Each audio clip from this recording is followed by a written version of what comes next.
Hi, we're here today to record some of our memories of our childhood, and we'll take our turns giving a story, and then we'll go on from there. Okay. Well, My name is Arthur McOmber, and I am 76 years old. and I'm Howard McOmber, and I'm his little brother. Much younger brother. I'm 75.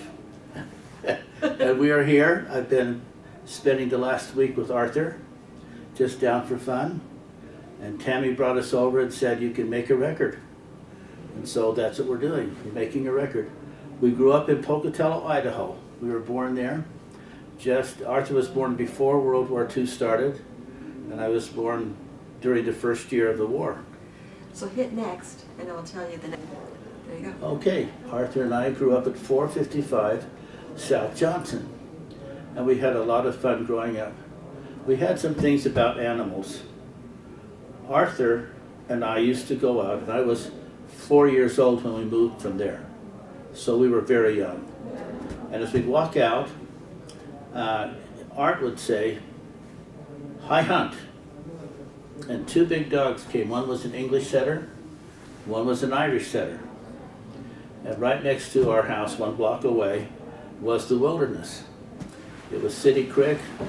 It was actually part of the Indian reservation, we discovered later, and had sagebrush. And so we went out hunting. Arthur was always my leader. We had a great time just going along with the dogs, going around just looking at stuff. Yeah, it's beautiful dogs. We never did talk to the owners.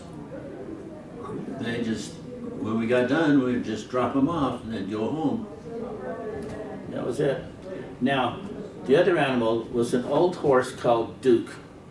Actually, Duke was an American saddler, right? Right. And he was a beautiful horse that, of course, aged with time. But he was a very tall horse. And Father got old Duke and brought him to 455 South Johnson and gave us a ride.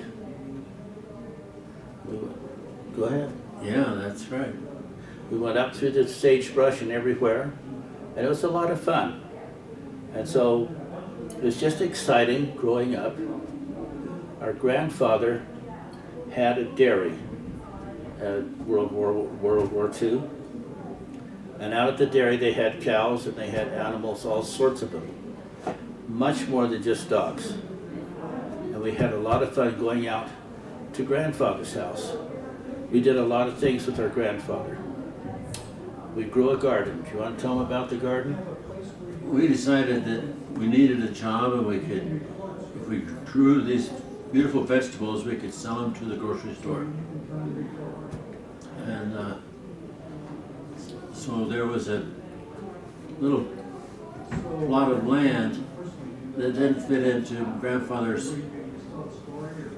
scheme. It was just extra, and we asked him if we could use that land for our garden. And he was a little amused that the city boys were going to launch themselves into a big garden. But we were serious about it, and so he said, well, you could have some irrigation water, and you can have this garden. I'll rototill it with when I rototill the big garden. Now, the thing is, there we were with grandfather and we made ditches in the garden. And grandfather said, "Oh, you're gardening and what did we plant here? What are you irrigating?" And we said, "We haven't planted it yet, we're just making the ditches." And he said, "Often we plant a crop and then we bring the water to a crop and we're watered plants. We don't just make ditches." So that was our level. We had a lot of fun, and grandfather was always very amused. He'd come ask us questions and then he'd duck out of the way because he didn't want to see us laughing at us, but it was a lot of fun. And we got up early in the morning and discovered how cold it was in the morning. But we did a lot of fun things together. And so Art and I had a great childhood growing up in Pocatello doing stuff. Now, one of our other agrarian pursuits was hay rides. Arthur and I knew the farmers who ran this church farm, and we made friends. And so when we wanted to go have a hay ride, Arthur would call up the farmer, and he'd say, "We'd like to go on a hay ride," and he'd say, "You know where it is, boys."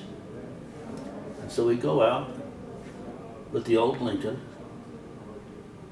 Yeah, it was a great car because it was a beast, it was huge, but it had a good motor and it was big. You could pull anything you wanted on it. And so we hooked up the hay wagon. Now, any people who don't know think maybe use alfalfa hay for a hay ride.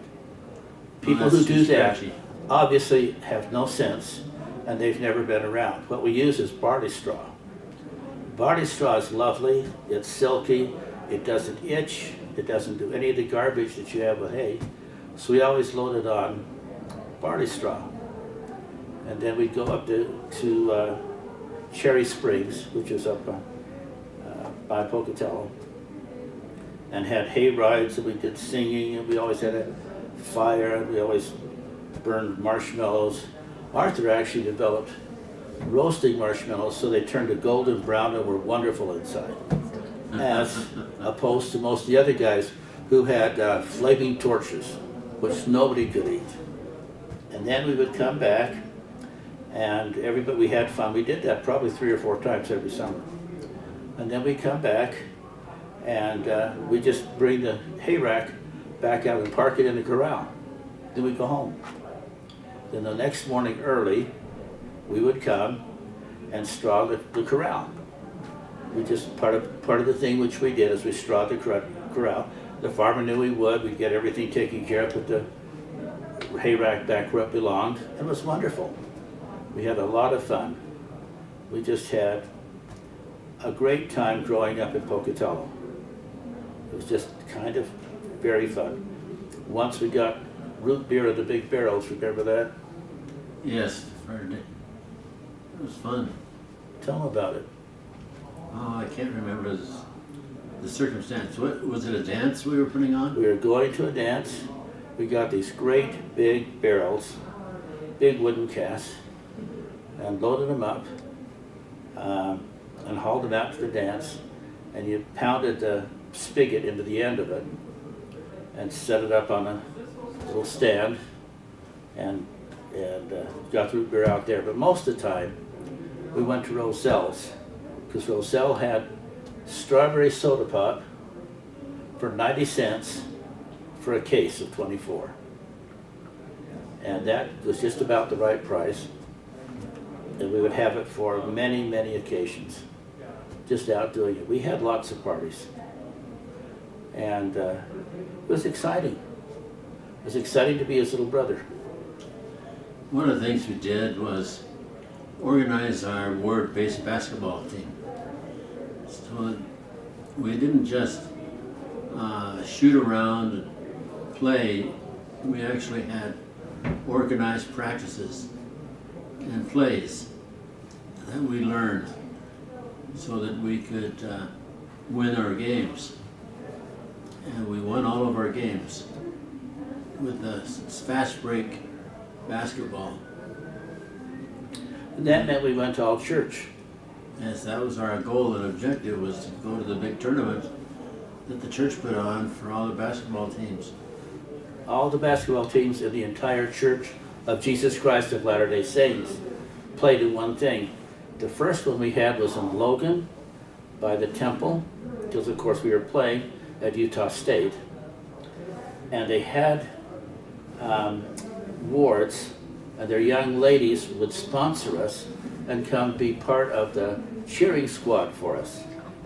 And we had a great time, and they had parties every night.